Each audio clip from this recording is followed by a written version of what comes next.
unless you got a really burning question and you got to duck off or anything, maybe just put your hand up. Otherwise, pop them in the chat and we'll try and get to that, answer those later. But first off, I'd like to welcome Patricia, who has got up extremely early for us. So thank you so much for joining us. And Patricia's from BGCI, and she's head of membership and conservation services, I think. But I might get Patricia to introduce herself. So thank you. Thank you all, and thanks for coming. I will be drinking my first tea of the day, so yes, 6 o'clock here. So thanks for inviting me, and it's lovely to see you all. So I'm going to just share my screen. So as Cherie said, I'm Patricia Malcom, Head of Memberships and Conservation Services at BGCI. So I'm going to talk to you about our data tools today, and whiz you through a very quick. I'm sorry, I'm going to be flying. I think I know most of you, so you probably heard this before, but I'm going to give you some context first. And then once I do that, I'm going to then go into a demonstration of the tools and show you what we, live. So BGCI is a membership organization of botanic gardens worldwide. So we currently have 930 members worldwide, and we, our secretariat is in the UK. And with membership, we have a set of benefits for our members. So we have grants, training courses online, the accreditation scheme, the Congress, some of you were there, and as well as that, we have a set of tools. Most of our tools are for free. Just some of our features of them are members only, but very few. And this is not all we do. We also have big programs to do with conservation. So if you don't know about them, please take a look. We have loads of other networks that you can get involved with. So for instance, if you work in Northophagus, we have a Global Conservation Consortia for Northophagus and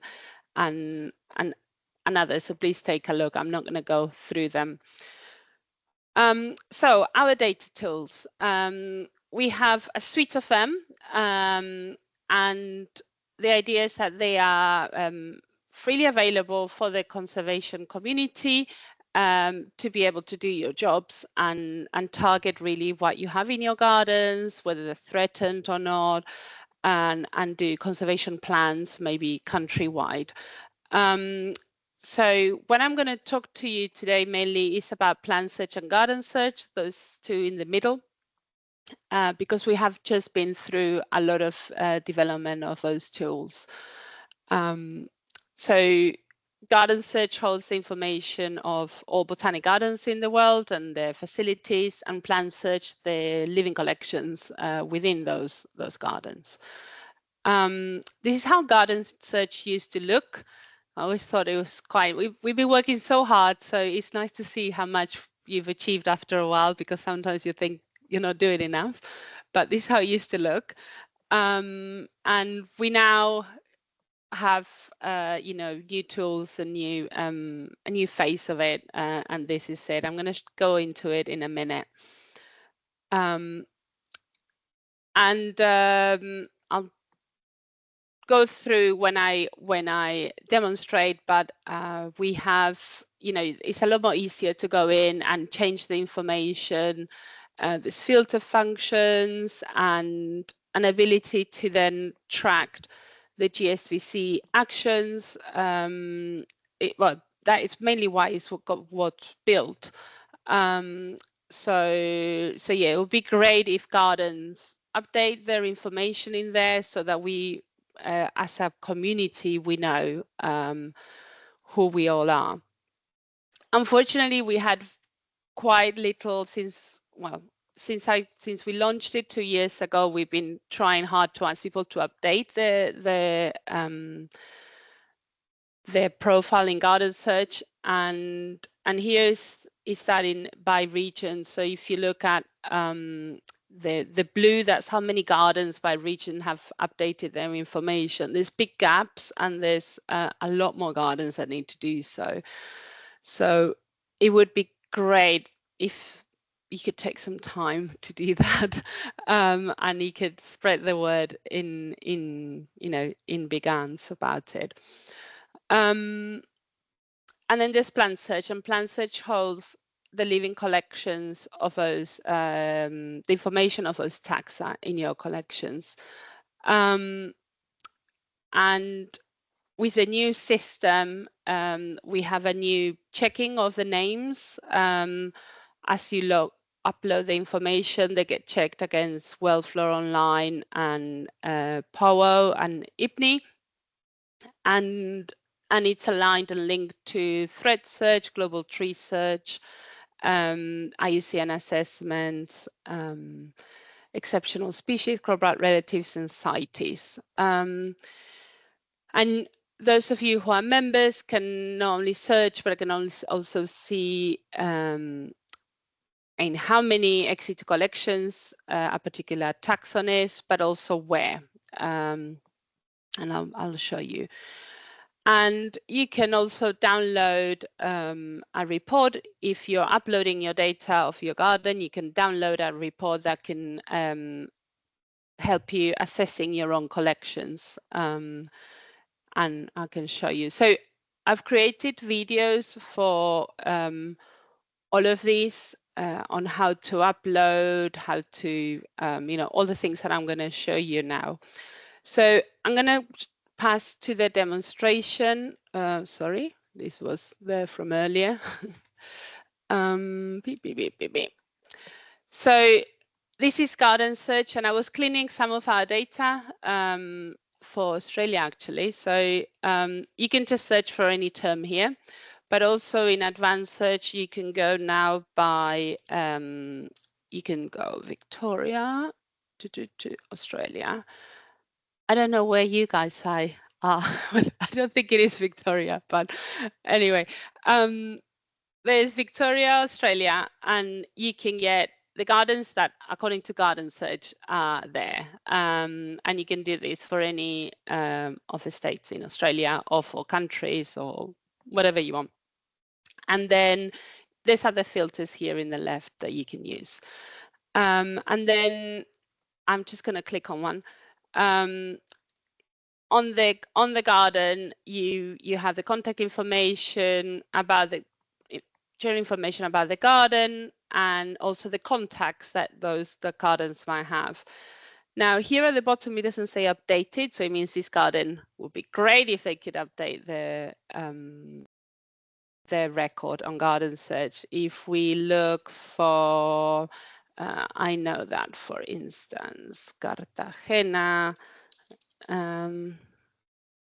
This is in Colombia, so I jumped. They've updated some of their information, and they've added a picture and a small description.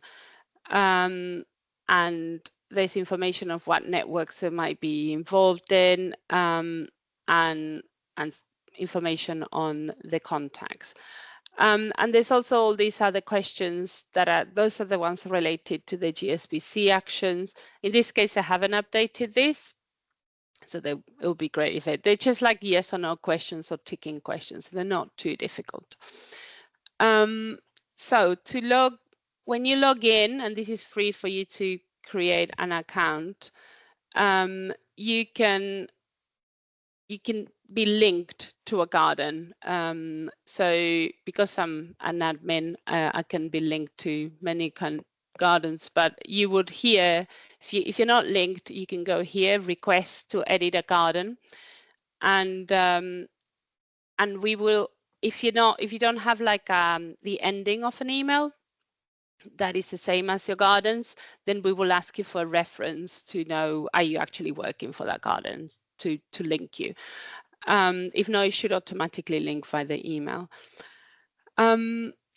And very quickly, this is a sample botanic garden. Very quickly, this is just a test. I can say I am giving a talk in BGARMS. And then when you save it, or you should automatically save it as well. When you go to preview, you can see that I put that there. I'm like giving a token. So it's as easy as that. The same as these ones, you can edit and very quickly, do you have a collection strategy? Yes. Do you have a records database? Hopefully, yes. And they're very quick access questions to do. And those will be automatically displayed. So that is a very quick whiz through GardenSearch, and then I'm going to go into PlantSearch, which is the meaty one of the two. So in order to upload your data onto PlantSearch, you need to be first in GardenSearch. So your garden needs to be listed in GardenSearch because you're a garden with curated collections. And then you would upload your data here in PlantSearch. But also you can use it to search. So you can go for a genus, a species, a family, and you can see the number of taxa that according to PlantSearch are in living collections. And you can also then see in how many sites they are. If you are logged in, again, it's free and it's the same login details. You can also see other information like, is Nothofagus fusca threatened or not? Is not threatened? Is least concern? Is it a tree exceptional? And you can turn on and off these columns. And if I look at threatened one, you can see here when you go in, you can see what it linked to for checking the name and its synonyms. And because I am a member of BGCI, I can see the sites of where those collections are. And then more information at the bottom. All of these are forward links as well.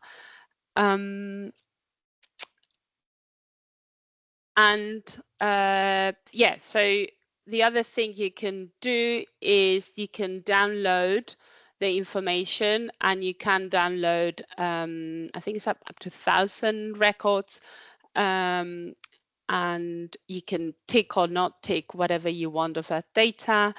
And as I said, as a member, you have this option of having the ex-situ sites, which will probably change that and give that to everybody soon.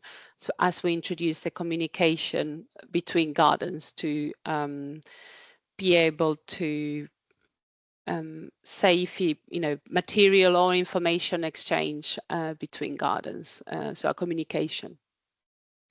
Right, so how do you upload the information? So again, if you're linked to a garden, you can go to the My Garden.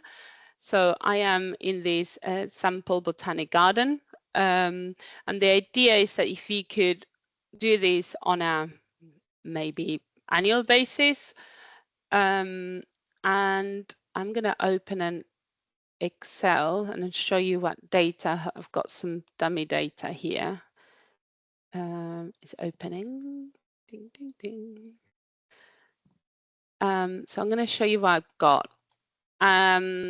So I've got some seed data, and this is what my database downloads. So I've got a name, an author, accession number, and plant family. Now you can and cannot have the author, and sorry, I was going to show you as well that I have some, because these is accessions, I have some duplicates, so the taxon is there twice because I've got 2 accessions of those. So the database now deals with all those things. So what you do is when you go to upload data, you can dump that file that I've just shown you, and you can say, actually, what I've got is seeds, and I want to add to my existing data. You could also replace all the data that you had. So like if you want to replace all your catalog on a yearly basis or something like that.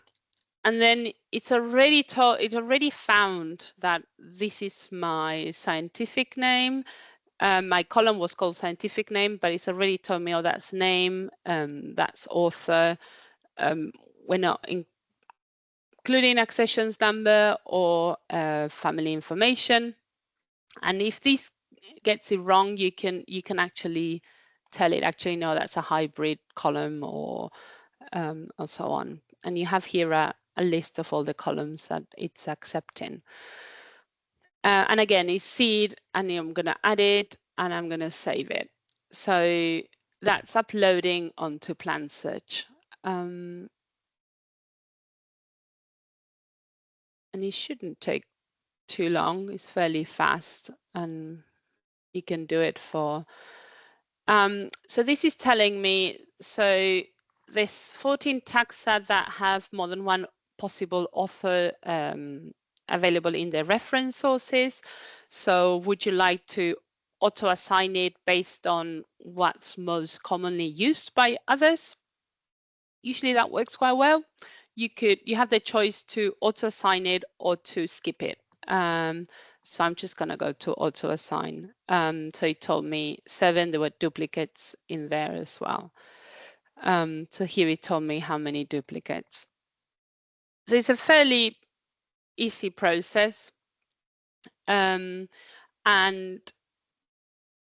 here's my data now. So my data is in PlantSearch, and you can see which ones actually went in and which ones have not been listed because there's something that is wrong. So something's stopping it from going in. Sometimes because there's authors. So I think this data was there from before. So sometimes because I need to come in here and say, oh, that's just a genus name. So let's say that one, this one, the tool, and every time I do this, I'm having trouble whenever I'm showing to somebody else, it doesn't show me the bar on the right. It doesn't ever have a problem when I'm not presenting it, so I don't know why. But underneath here, you'll be able to see, oh, there, can you see there's two authors options in here? So you would choose one. Yeah. And then that would go directly, save changes, and it go onto PlantSearch. What else? I'm conscious of time to make sure that you have times to ask questions. You can add one taxon at a time, and you can change as well information individually if you need to.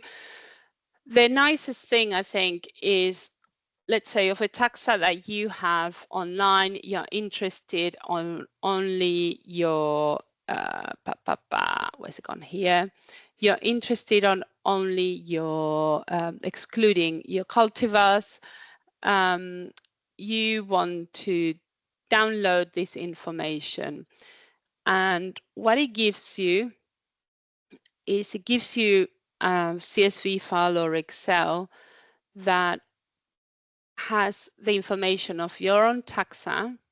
And I'm going to open it here.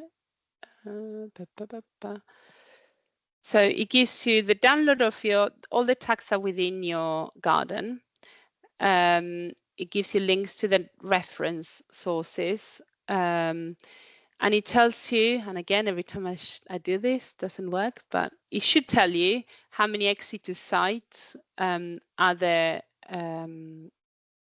So this column here, in how many other gardens are those taxa seen? So where are they? You know, whether that's plants or seeds and so on. Whether it's threatened and the link to the threatened information, whether it's on the IUCN and the category, CITES, and so on. So you can use this to have a look how many of my taxa are seen in only, you know, a few gardens. So all of those that you know, these taxa here are only in one ex situ site, and some of those could be threatened. So those species are the one, so like these Prunus dulcis, those species are the ones that we recommend that you duplicate to another garden, or you share material and make sure that it's secure on another site as well as yours. So that is a very quick swizz through BGCI's data tools. There are other data tools that I did not go into, and I'm going to switch to, if I can find the screen. Sorry. Slideshow from current slide. So as I said, there's some videos and instructions that can take you step by step. And there's other tools that we host on our website that are for actually exchange of material, not just communications. So we have Plant Connect and Index Seminum that you can message the gardens and request for material that they post on these. From a big collaboration with gardens in Australia, we have the climate assessment tool that we host on our website to assess the suitability of trees in future climate scenarios. And then there is a lot of information about trees and information from Threat Search, Global Tree Search, PlantSearch and GardenSearch all comes together into the Global Tree portal. So take a look. They are available to all to use. And any questions, I'm at the other side. But I'm going to stop sharing. And yes, thank you. Thanks, Patricia. We've probably got a little bit of time if we want to do questions now. If anyone has any questions, I was just going to ask about, so if I'm searching for a plant in another garden, what do they see? Like, do they see, can you click on and see more data than just the accession number and the name, like where it's collected, if it's wild or garden? No. Or no? At the moment, no. So we do have what we call the pedigree session part module of BGCI's PlantSearch, which has that information, but it's on like a beta site at the moment. So it has been tried for the Global Conservation Consortia, and that is based on the stat books that the zoos work with, and that would have information on the accession level, like where was collected and how many individuals you have in your garden of that particular accession. So not just actually the accession, but at the individual level.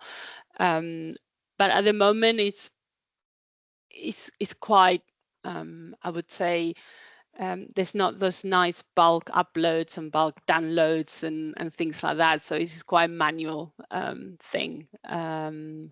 So hoping to get that going, but at the moment, this is, I would say, for most of your gardens, the main use is to use it at the taxon level, and to be able to, for me to be able to have like, in how many other gardens are my collections, and you know,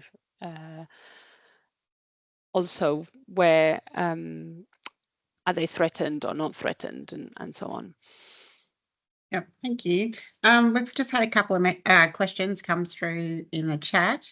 Andrea's just asked, do gardens need to be BGCI members to upload data?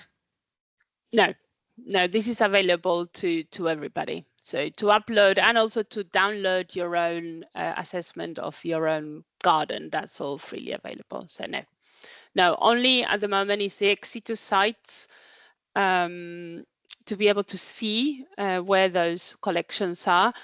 If you all want to see that and you're not a member, you can currently send us like a data request anyway. So, and we don't charge for this.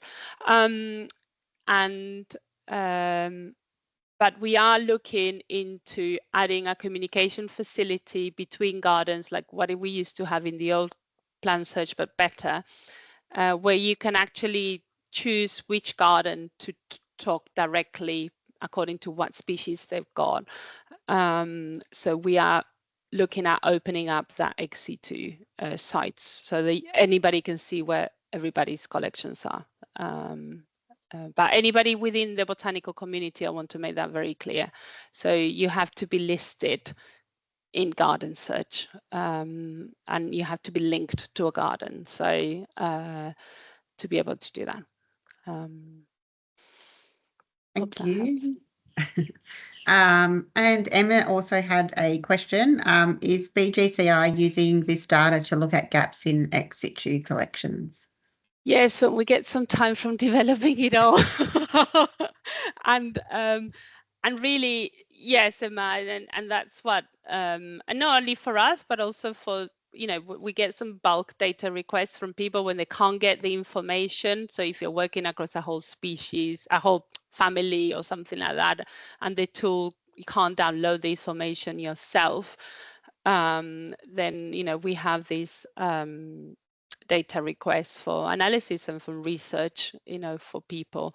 We are a very small team, so our capacity is limited. And I just want to say also, like, the reason why some of these things are member or non-member is mainly because our main unrestricted income for BGCI to maintain all these data tools for the community comes from membership. So somehow we need to fund to keep them up to date. So yeah, to identify, and going back to Emma's question, to update, to be able to identify these gaps and to really identify them, we need people to upload their data, because it could be that we have a gap. Well, we know that the main gap we have is in the data rather than where are those actual gaps on threatened collections across the world. There's a big data gap first. So yeah, we encourage you all to upload it. I think there was another question there I just flashed through, but yeah, I think John had one. Is genetic representation of ex situ holdings captured number of genetic representatives within holdings type thing? So that is the pedigree module, and that not only captures accession level but individual level holdings. And I think that, as I said, it's on the beta side, and some of the information particularly from those big gardens has been put on there, and those that worked on the Global Conservation Consortia. But yeah, more to come. Just we'll get there. Thank you. Thanks, Patricia. We might move on. I think that we might have got all the questions, but there might be a few maybe later on when people have had a bit of a think about it. But we might get our next presenter on, Amy, and then we'll do sort of a bit of an end chat at the end of Amy's presentation. So welcome, Amy. Thank you, Cherie. I'm just going to share my screen. Bear with me. No worries. Amy works at Royal Botanic Gardens in Melbourne, and I'll let Amy introduce herself. Thank you. I look like I should be good at this, but I am not. So hopefully this works. Did that work? Is that my screen shared? Yes, now. Yep. Yep. And then let's go present in Teams. Not currently in a meeting. Oh. No, we're on a call. Oh. Yep. Try again in Teams. Okay, maybe maybe Worked not. last time. It worked. It was always going to be the way, wasn't it? Hang on, let me try. Is it okay if I join again in this? I think it wants me to be on this Okay. meeting. Is that all right if I try and Yep. join this? Yep. Hopefully. Hopefully that works. I might be on it twice, but we'll see. Join now. The more the merrier.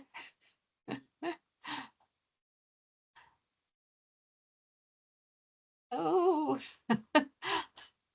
Oh my goodness. I'm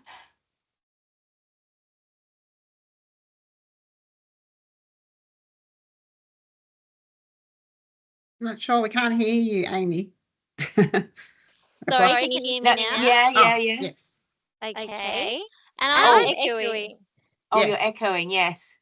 Am I echoing to you? Yes. Okay, hang on. Share this window.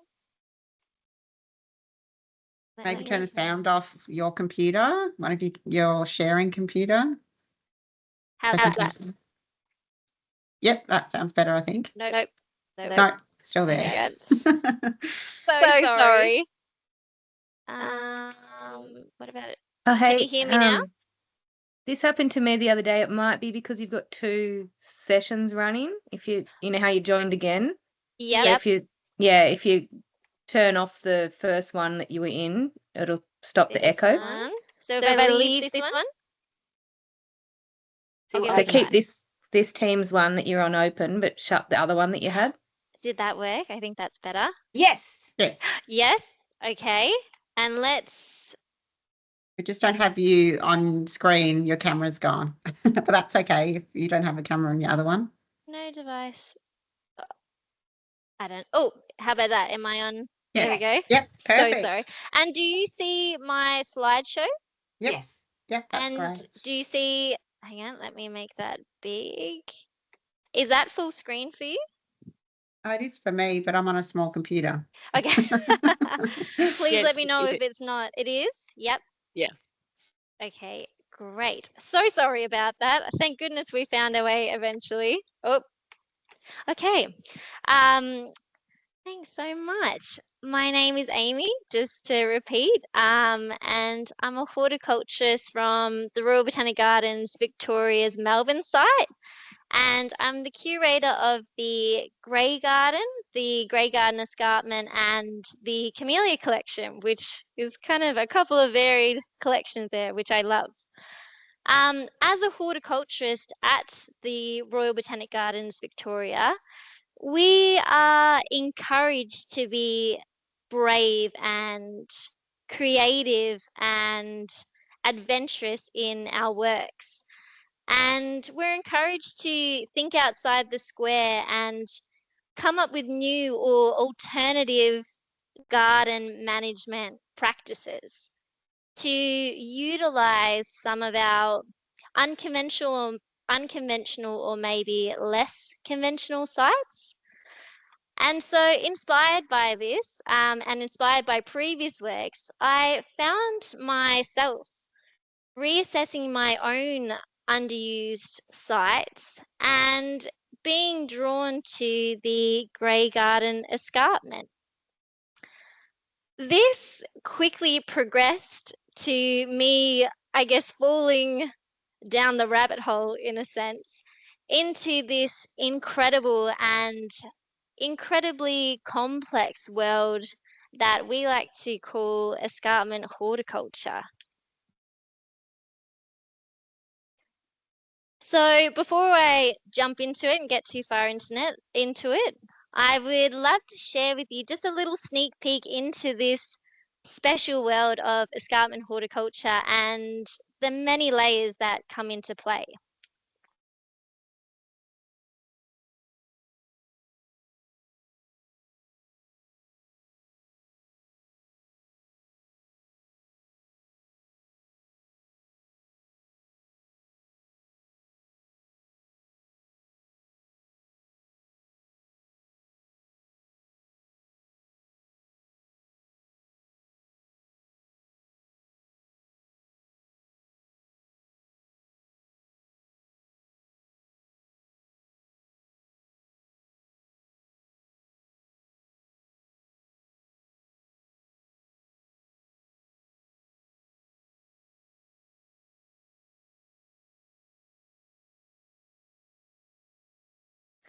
So the Grey Garden Escarpment is a steep, rocky and small cliff face that is located on the boundaries of our botanic gardens and is one of the highest points in the gardens.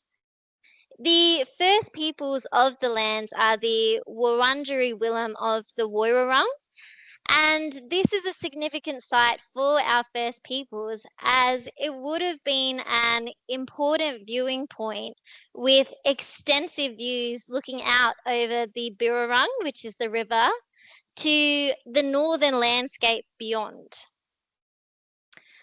The vast exposure of the Grey Garden Escarpment displays amazing geology that is made up of mudstone and shale, as well as containing a wide-ranging diversity of cliff-dwelling species, including a valuable conservation collection. It additionally hosts specimens from 7 of our other living collections, all of which are suited to our predicted future climate. This is an exceptional site, and unlike other spaces, it requires different procedures that you'll see on the screen, like abseiling, to help us manage and work with these plants at heights. I'm so excited to bring you along with me now on this ongoing venture of escarpment horticulture. And I want to share with you today the role we are playing in the, the role we're playing in the conservation of endangered species, where escarpment horticulture all began, and my hopes for the future of escarpment horticulture. So, due to the similarities of the natural growing environment, the Grey Garden Escarpment has presented us with the incredible opportunity to host rare, threatened, and even endangered species from all around the world, because it not only replicates their natural living conditions, but it also provides protection due to the inaccessibility of the site. So working in a small team over 2 years ago, it might even nearly be 3 years ago now, we initiated a trial planting on the escarpment to test the suitability of the environment, as well as our own ability to provide the species with adequate maintenance. So the species trialed included Encephalitis serenus, which is a critically endangered South African species, and Dudleya anthonii, which is a threatened species from Baja California. I'm very excited to share that we've had great success with these species, and they're already displaying significant growth and adaptability to their site, which is just the best news. It's really special. And I think each are an incredible example of nature's resilience and the adaptability plant species have had to survive. Next to be trialled is Wistringia cremnophylla, which is a native and locally vulnerable species. Excitingly as well, I feel like this is just the beginning, and I hope to start to plant out more native and indigenous species onto the escarpment. So I'm excited to collaborate with some of our other curators and horticulturists like Jack and Lloyd, who are experts in this area. So I'm really looking forward to that. The Encephalitis serenus habitat is described as rocky river gorges or on sheer sandstone cliffs.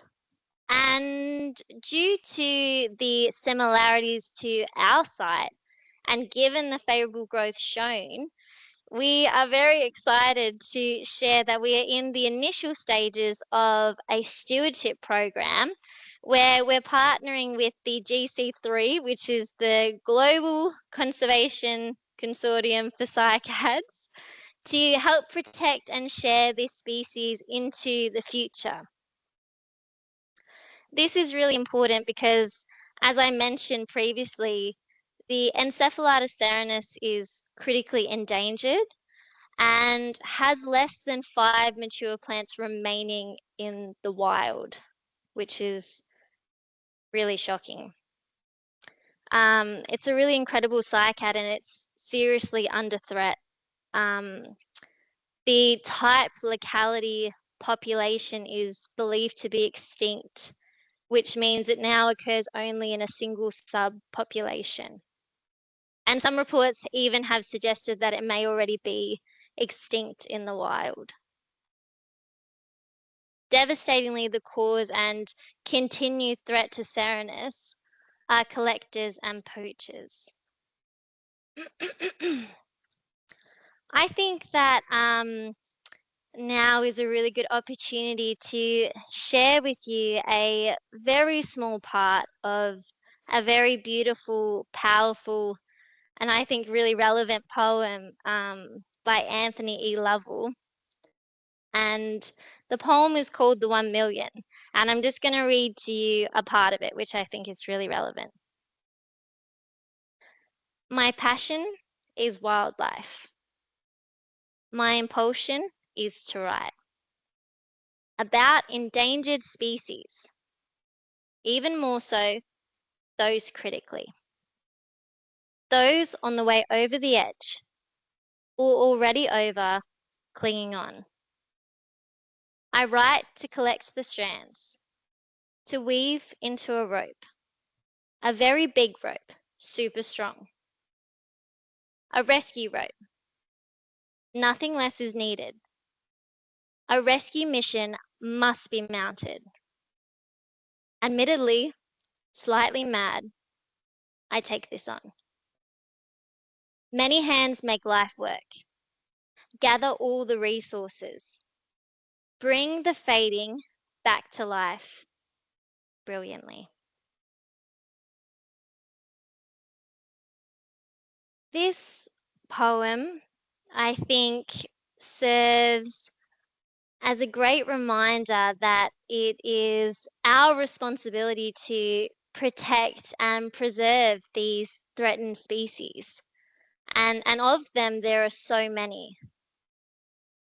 I am certain, though, that together through collaboration and collaborative efforts and distribution of knowledge, that we can all make a significant difference.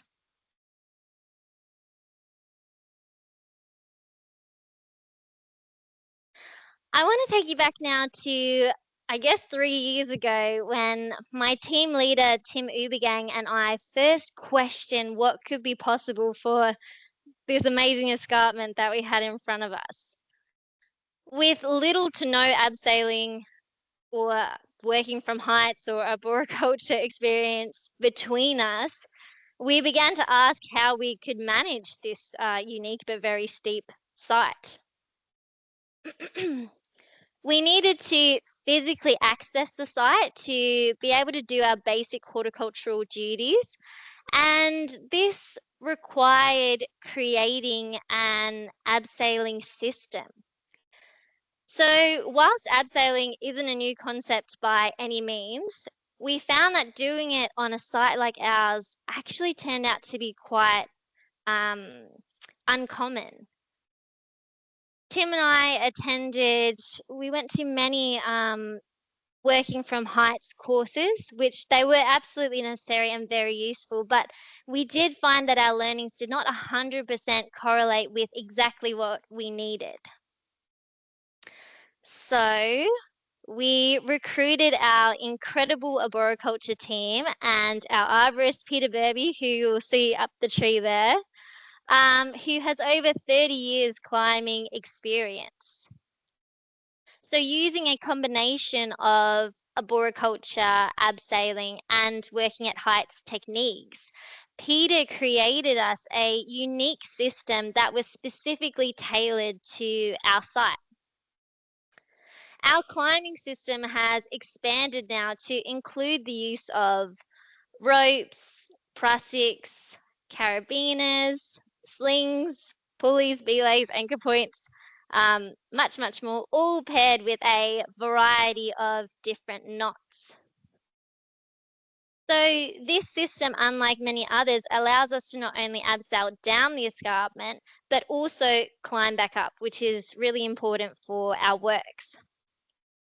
It is important to note that this is still an ever-evolving system, and we're always looking for ways to improve or simplify this method, and even have recently switched from a single rope system to a double rope system for safety purposes.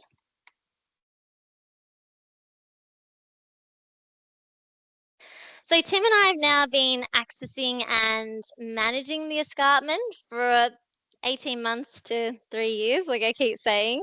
Our focus has been on weed and plant control, soil stabilization and erosion control, and expanding our opportunities for further planting with conservation as our main goal. Treading lightly, we've been watching how this previously undisturbed escarpment has reacted to our presence. And through these observations, we excitingly have discovered what feels like a unique and thriving ecosystem. We found button quails that were nesting on the escarpment. And we also spotted our native blue-banded bees, which had not been seen for some time at the Melbourne Gardens, and I was very excited about, and they're super cute. So for this reason, it's so important to Tim and I to create, I guess, as little disturbance as possible on the escarpment to allow this wondrous ecosystem to live on. Now, obviously, a site like this does not come without its challenges, and perhaps the most complicated challenge that we continuously face is trying to find the balance between erosion and weed control. So in the initial stages of our work, we prioritize weed removal on the escarpment. However, unfortunately, we quickly learned that the more weeds we removed, the less stable the soil became, and then in turn, the less the soil we disrupted, the more weeds grew. I hope that makes sense. It was a vicious cycle of the more we caused erosion, the more weeds still grew. So it was the beginning of many long discussions about erosion and weed control on the escarpment.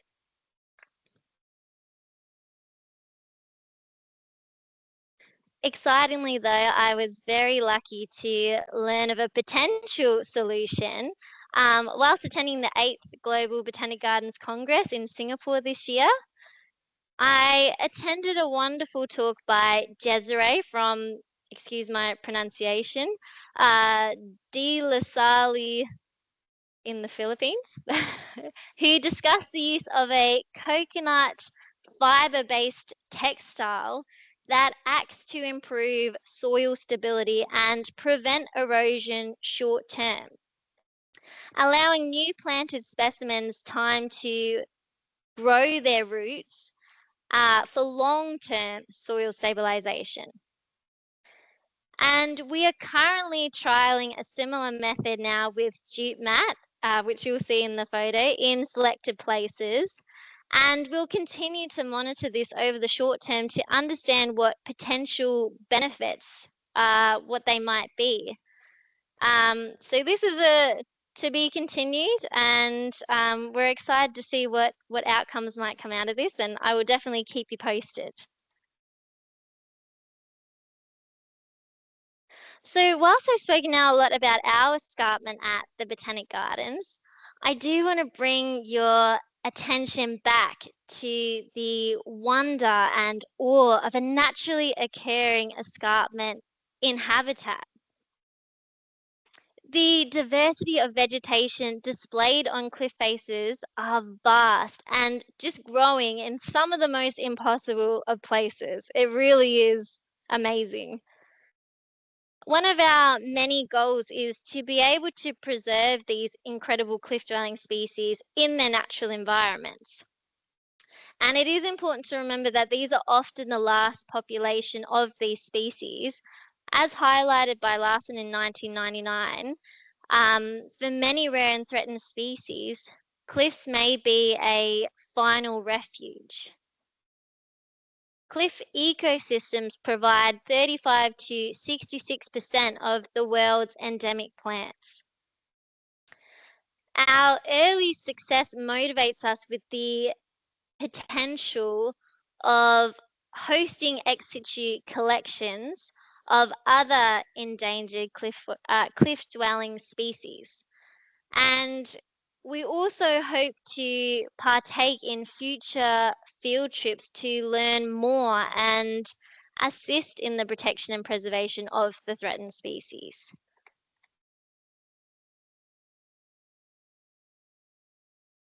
So to assist us on this journey and to continue to enhance our abseiling skills, we have taken part in additional abseiling trips and courses to Victorian National Parks, Mount Macedon and Werribee Gorge, where we found ourselves traversing some large natural cliff faces in habitat, which was just insane. It was so amazing.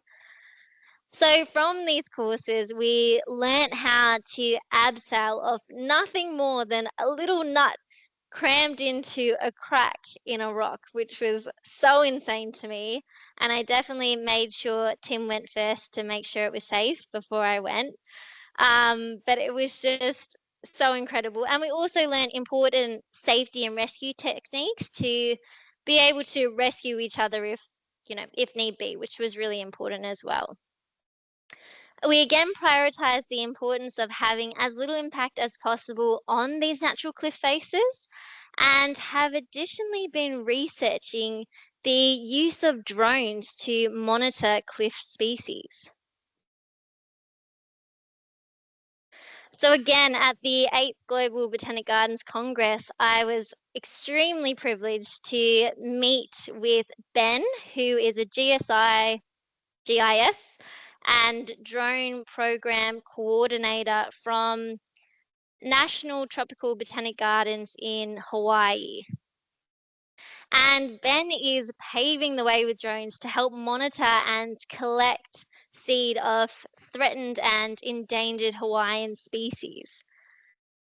So drone technology is progressing so rapidly, and I found out that drones now have arms and seed bags to help them collect the seed from precarious places, which just blew my mind.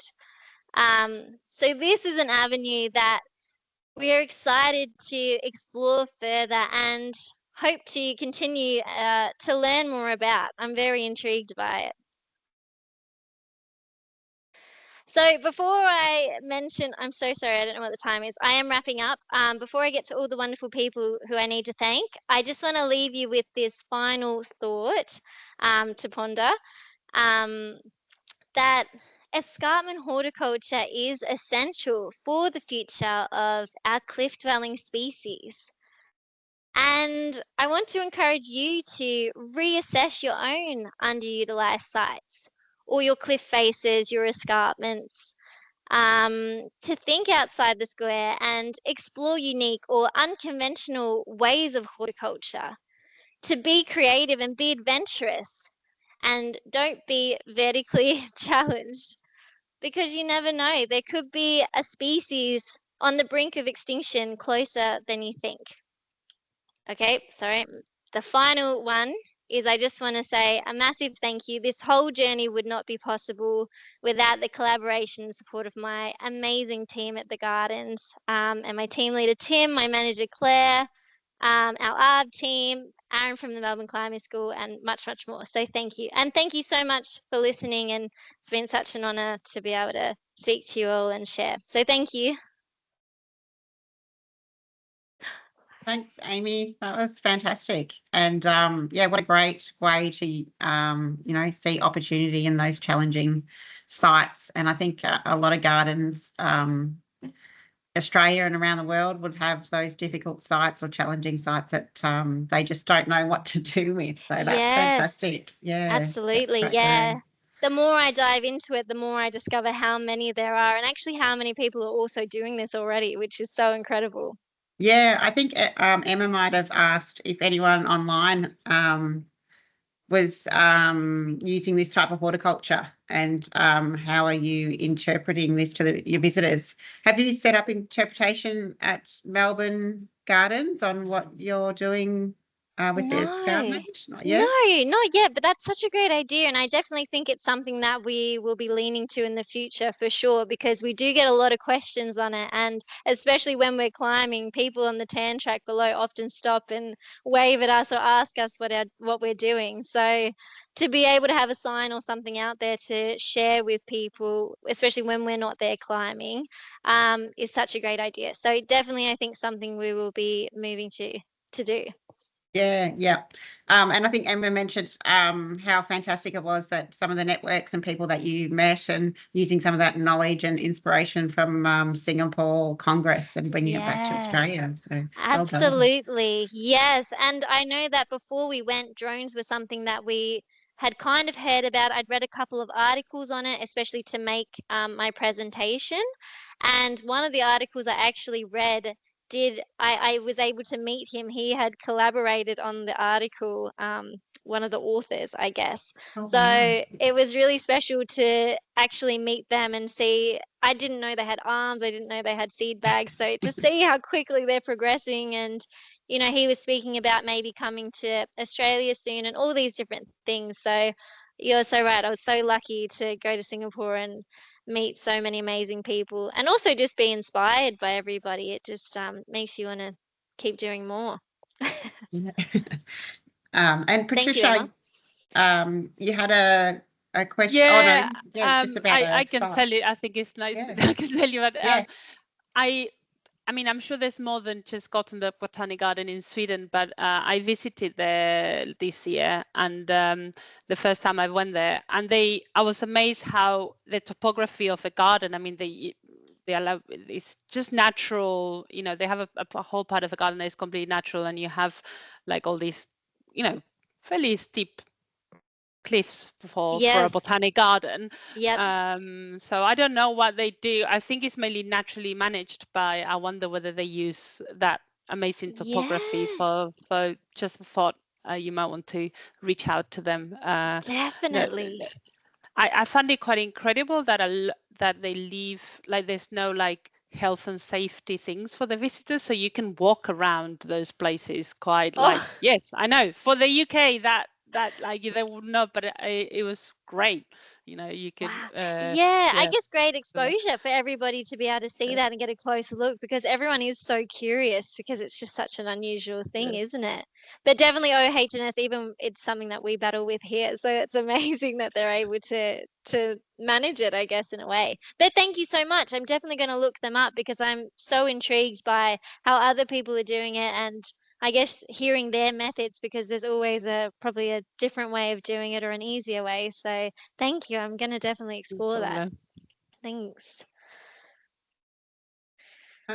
Well, we're just over 6 o'clock, so I might see if there are any more questions, or we might get some later on. So if you're watching this recording and you have some questions from the presenters, please email through to BCARM or BGANS, and we can pass that on and see if we can find out some answers for you. So thank you to Patricia and Amy for giving up your time and presenting for us for BCARM. It was great to have you here this evening and early morning for Patricia. And yeah, I suppose we'll see everyone probably in the new year. So for BCARM anyway, I'll probably reach out again in January, February. So, but thank you. Yeah, I really appreciate your time, and I think the whole community does too. So yeah, thank you very much. Thanks so much, Sheree. Thanks for Thank you. creating this space.